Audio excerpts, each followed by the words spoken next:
আল্লাহ মালাকুল মাউত কে বলবেন, মালাকুল মাউত কি অবস্থা? বলবে সব শেষ। মাইয়াপ্পা, কে বাকি?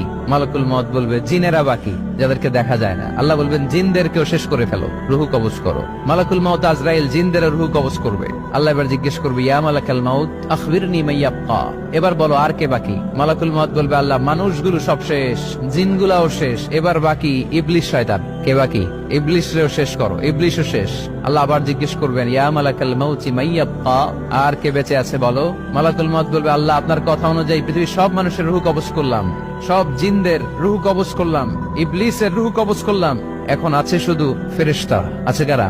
যাও ফেরেশতাদের রুহু কবজ করো। ফেরেশতাদের রুহু কবজ হয়ে যাবে। এবার আল্লাহ জিজ্ঞেস করবেন, ইয়া মালাকাল মাউত আখবিরনি মাইয়াপ্পা। মালাকুল মাউত বলবে, আল্লাহ আপনার কথা মতো ধরে ধরে সব শেষ, ফেরেশতাও শেষ, 4 জন ছাড়া। কয়জন ছাড়া? জোরে বলেন, কয়জন ছাড়া? ইসরাফিল, জিব্রাইল, মিকাইল, আজরাইল। আল্লাহ এই 4 জন আমরা বাকি। আল্লাহ বলবে, যাও ইযহাব ইনতালিক ইলা জিবরিল ওয়াকবাদ রূহা, জিব্রাইলের রুহু কবজ করো। ইযহাব ইলা ইসরাফিল ওয়াকবাদ রূহা, ইসরাফিলের রুহু কবজ করো। ইযহাব ইলা মিকাইল ওয়াকবাদ রূহা, রুহু কবজ করো। ওই 3 ফেরেশতাও শেষ। এবার আল্লাহ তাআলা জিজ্ঞেস করবেন, ইয়া মালাকাল মাউত আখবিরনি মাইয়াপ্পা, হে মালাকুল মাউত আর কে বাকি আছে বলো? মালাকুল মাউত বলবে, আল্লাহ আপনার কথা মতো মানুষগুলো শেষ, জিনগুলো শেষ, ইবলিস শেষ, আমার বাকি 3 ভাই ইসরাফিল, মিকাইল, জিব্রাইলও শেষ, শুধু আমি, শুধু আমি। আল্লাহ বলবেন, কেউ নাই? মালাকুল মাউত বলবে, না আল্লাহ কেউ নাই। এবার আল্লাহ তাআলা বলবেন, মালাকুল মাউত তুমি তো সবাই রে মারছো, এবার তুমি মরো, এবার তুমি মরো, তুমি মরো। শোনার সাথে সাথে মালাকুল মাউতের কাঁপুনি ছুটে যাবে, খিচুনি এসে যাবে ভয়ে। আল্লাহ বলবেন, কাঁপুনি দিয়ে তো লাভ নাই, কারণ কুল্লু নাফসিন যায়িকাতুল। রব্বুল আলামিন বলবেন, মালাকুল মাউত কেঁদো না, এটাই দুনিয়ার বিধান, আমি আল্লাহর দেয়া বিধান, এটাই, জন্মালেই মরতে হয়। যাও, জান্নাত জাহান্নামের মাঝখানে একটা জায়গা আছে, জায়গাটার নাম হলো আরাফ। এই আরাফের মধ্যখানে যে দাঁড়াও, ওখানে যে মালাকুল মাউত কাঁপতে থাকবে। মালাকুল মাউত বলবে, আল্লাহ সৃষ্টির শুরুতে যদি জানতাম, সৃষ্টির শুরুতে যদি জানতাম সবাইকে মৃত্যুদান করার পরে, রুহু কবজ করার পরে আমাকেও মরতে হবে, তাহলে এই কঠিন দায়িত্বের ব্যাপারে আপনার কাছে ক্ষমা চাইতাম। আজকে আমারও যে ভাগ্য বরণ করে নিতে হবে সৃষ্টির শুরুতে, আমি এটা কল্পনাই করতে পারি নাই। আল্লাহ বলবেন, নো টক, মুত ইয়া মালাকাল মাউত, মর, মরে যা, মুত, মরে যাও। বলার সাথে সাথে মালাকুল মাউত এক বিকট চিৎকার হাঁকিয়ে মরে যাবে। মালাকুল মাউতের চিৎকারটা সেদিন এত ভয়ঙ্কর হবে, বিষ্ণু ইসা ইসলাম বলেন, ওই চিৎকারের আওয়াজ যদি পৃথিবীর মানুষেরা কান দিয়ে শুনতে পেত, তাহলে কিয়ামত সংগঠিত হওয়ার জন্য আলাদা করে ইসরাফিলের সিঙ্গার প্রয়োজন হতো না। ওই চিৎকারের আওয়াজে প্রতিটা মানুষ কানের পর্দা ফেটে ওই জায়গায় লাশ হয়ে পড়ে যেত। এবার ডানে বায়ে সামনে পেছনে উপরে নিচে কেউ নাই, একজন ছাড়া। জোরে বলতে হবে, তিনি কে?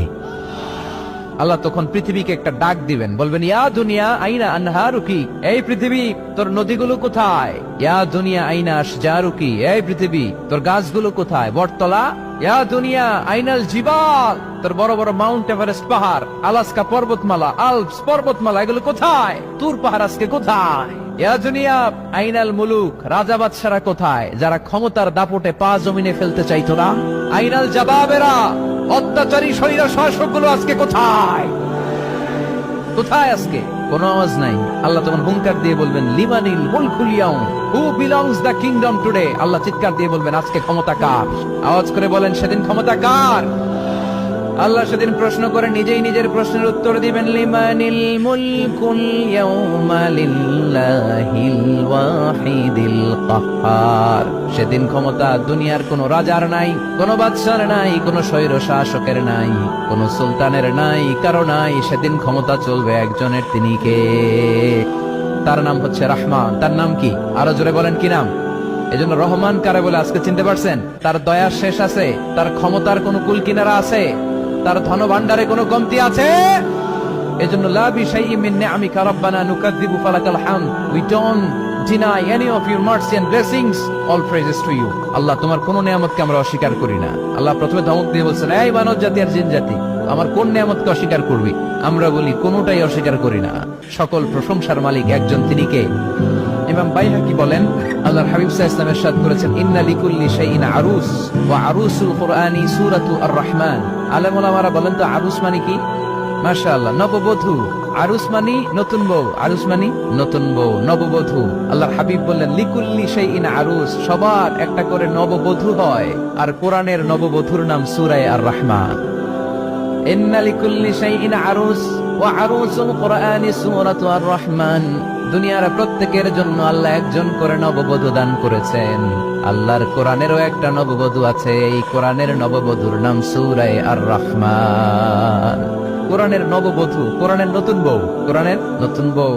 কেন আল্লাহ এত সূরা থাকতে 114টা সূরা থাকতে আর রহমানকে কোরআনের নববধূ বললেন? এর কারণ নববধূ যেমনি বাসর রাতে হাতে পায়ে আলতা মেখে, বেনারসি শাড়ি পরে, জুয়েলারি অর্নামেন্টস পরে, পার্লারিং করে, মেকআপ করে হাজবেন্ডের জন্য নিজেকে উজাড় করে সাজায়, ঠিক তেমনি আল্লাহ তাআলা এই দুনিয়াতে আমাদেরকে কি নেয়ামত দিয়েছেন আর আখিরাতে কি কি নেয়ামত দিবেন, এই বর্ণনা দিয়ে এই সূরাটাকে আল্লাহ উজাড় করে সাজিয়ে দিয়েছেন।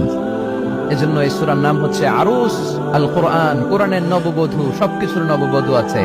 আর কোরআনের নববধূর নাম সবাই বলেন আর রহমান।